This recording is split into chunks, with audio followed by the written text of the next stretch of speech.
কলা গাছের কাণ্ডের ভেতরে থাকা অংশটাই হলো থোড়। এর উপকারিতা প্রচুর। এটি হজম শক্তি বাড়ায়, কোষ্ঠকাঠিন্য আর অ্যাসিডিটি দূর করে। হ্যালো ফ্রেন্ডস, কুকিং অল টাইমের পক্ষ থেকে আমি রুবি বলছি। আজকের রেসিপি গোবিন্দভোগ আতপ চাল দিয়ে থোড় ঘন্ট। আমি মোটামুটি 500 গ্রাম থোড় বাজার থেকে নিয়ে এসেছি। কলা গাছের সমস্ত পার্টি কিন্তু খুবই উপকারী। কলা থেকে শুরু করে কাঁচা কলা, পাকা কলা, ছোট কলা, কলার মোচা, এমনকি গাছের কাণ্ডও আমরা খেতে ছাড়ি না। তাই আজকে থোড়টা খুব সুস্বাদুভাবে আমি তৈরি করব, আপনারা দেখুন। তা এটাই প্রথমে এই যে একটা উপরের কভার, সেটাকে ছাড়িয়ে নিতে হবে। তারপর একটা মসৃণ মতো অংশ থাকে, সেটাকেও এরকম ভাবে পিলারের সাহায্যে চেঁচে বের করে নিতে হবে। এই অংশটাও ফেলে দিচ্ছি। এবারে মাঝখান দিয়ে থোড়টাকে এরকম ভাবে চিড়ে নিলাম। এক একটা সাইডে এইভাবে স্লাইস করব, আর একটা সুতোর মতো অংশ বেরোয়, সেটাকে আঙুলে পেঁচিয়ে নিতে হবে। তো এইভাবে আমি থোড়টাকে প্রথম কেটে নিচ্ছি। থোড়গুলো কেটে কেটেই কিন্তু জলে ফেলতে হবে, তা না হলে থোড়ের মধ্যে একটা লালচে ভাব এসে যায়। এই যে হাতের সুতোগুলো, এগুলো ফেলে দিতে হবে। এবারে এগুলোকে এরকম সরু সরু ভাবে কেটে নিতে হবে। সরু করে কেটে নেওয়ার পর এই অংশগুলোকেও কিন্তু জলের মধ্যে আবারও ফেলে দিতে হবে। আমার থোড় কাটা কমপ্লিট।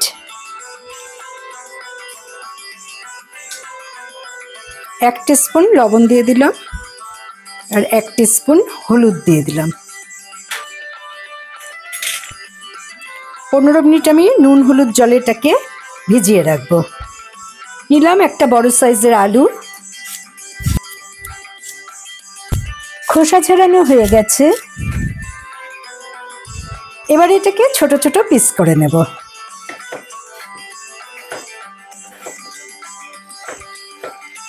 আলুগুলোকে কিউব কিউব করে কেটে নিয়েছি। এবারে ভালো করে জল দিয়ে ধুয়ে নেব।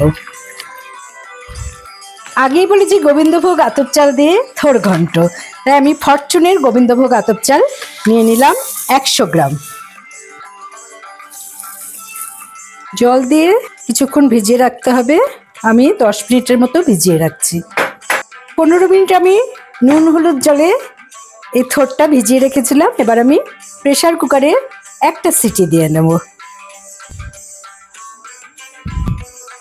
1 কাপের মতো জল অ্যাড করে নিলাম। জাস্ট একটা সিটি দিয়ে নেব। এই একটা সিটি পড়ে গেল, আমি ফ্লেম অফ করে দিয়ে এটাকে ঠান্ডা হতে দেব। এবারে আমি রান্নাটা শুরু করব।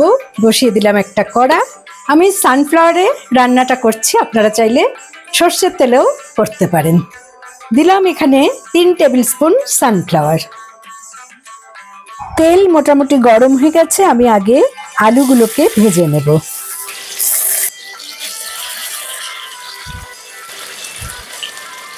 ওয়ান 4 টিস্পুন আমি লবণ এখানে অ্যাড করে দিলাম, আর 1/4 টিস্পুন হলুদ দিয়ে দিলাম।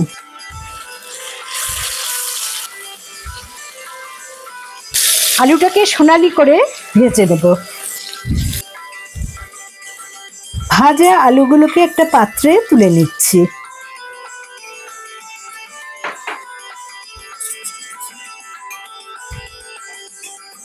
একই তেলে আমি ভিজিয়ে রাখা চাল জল ঝাড়া করে ভেজে নিচ্ছি।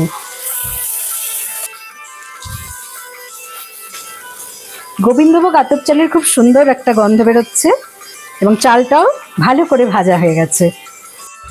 ভেজে রাখা চালটাও আমি তুলে নিলাম।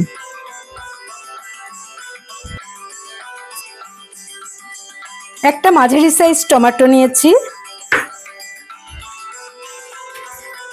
ছোট ছোট করে পিস করে নিলাম। আমি টমেটোটা আর সাথে 2 টেবিল স্পুন নারকেল কোড়া বেটে নেব। সাথে দিয়ে দিলাম একটা লাল কাঁচা লঙ্কা। জল অ্যাড করলাম না, কারণ টমেটো দিয়েই এই পুরো বাটাটা হয়ে যাবে। আমার টমেটো আর নারকেলটা বাটা হয়ে গেছে। প্রেসার কুকারের ঢাকনাটা খুলে নিয়েছি। এবার থোড়টাকে আমি একটা চালনির মধ্যে ঢেলে দিচ্ছি।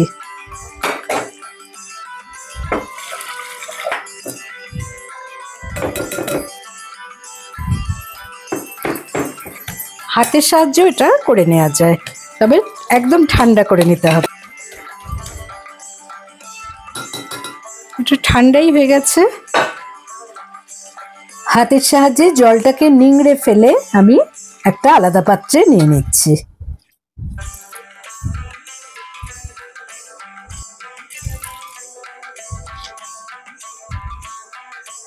জল ঝরানো হয়ে গেছে। এবার আমি রান্নাটা শুরু করব। আলু আর চাল ভাজা হয়ে গেছে। এর মধ্যে আমি আরো 2 টেবিল স্পুন তেল অ্যাড করলাম। তেল গরম হয়ে গেছে। আমি প্রথমে দেব 2 শুকনো লঙ্কা, 1 টুকরো দারচিনি, গোটা জিরে 1/2 টিস্পুন, 4টে ফাটিয়ে নেওয়া এলাচ, 4টে লবঙ্গ,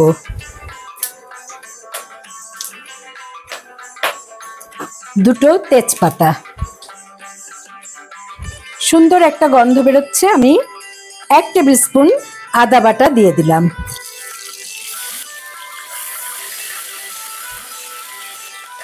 দিলাম টমেটো আর নারকেল বাটা।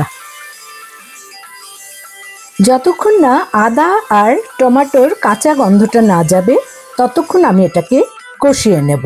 সামান্য জল মিক্সিং বোল ধুয়ে আমি এতে অ্যাড করে দিলাম। এখন তেলটা কিন্তু ছেড়ে বেরিয়ে এসেছে। এবারে আমি অ্যাড করব 1 টিস্পুন জিরে গুঁড়ো, 1 টিস্পুন ধনে গুঁড়ো, 1 টিস্পুন কাশ্মীরি লাল লঙ্কার গুঁড়ো, 1/2 টিস্পুন হলুদ গুঁড়ো। আবারও সব কিছু লো ফ্লেমে আমি কষিয়ে নিচ্ছি। মশলা ভাজা হয়ে গেছে। আমি এবারে এতে অ্যাড করে দেব জল ঝরিয়ে রাখা থোড়। ভালো করে মশলার সাথে থোড়গুলোকে মিশিয়ে নিতে হবে। 1 কাপের মতো জল আমি এখানে অ্যাড করে দিলাম। এবারে দিয়ে দিচ্ছি ভেজে রাখা আলু। সব কিছু একসাথে নেড়ে নিলাম। দিয়ে দিচ্ছি ভেজে রাখা চাল।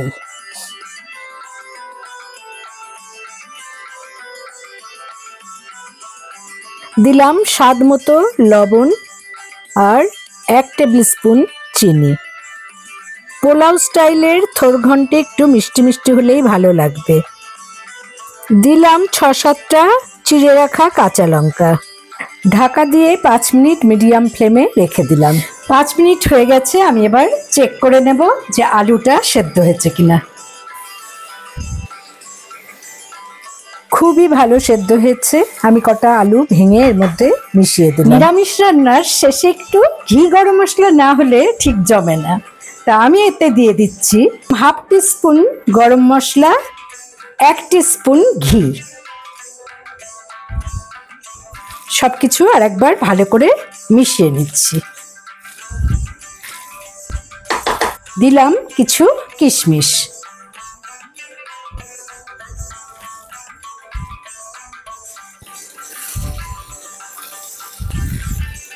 আমার রান্না প্রায় শেষের দিকে। আমি একটা পাত্রে এটাকে তুলে নিচ্ছি।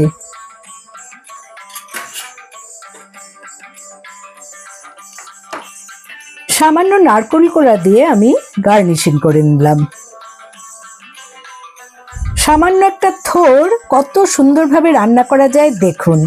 থোড়ের উপকারিতা আগেই আমি বলেছি, এবং এটা সাদা ভাত দিয়ে খেতে অসাধারণ লাগে।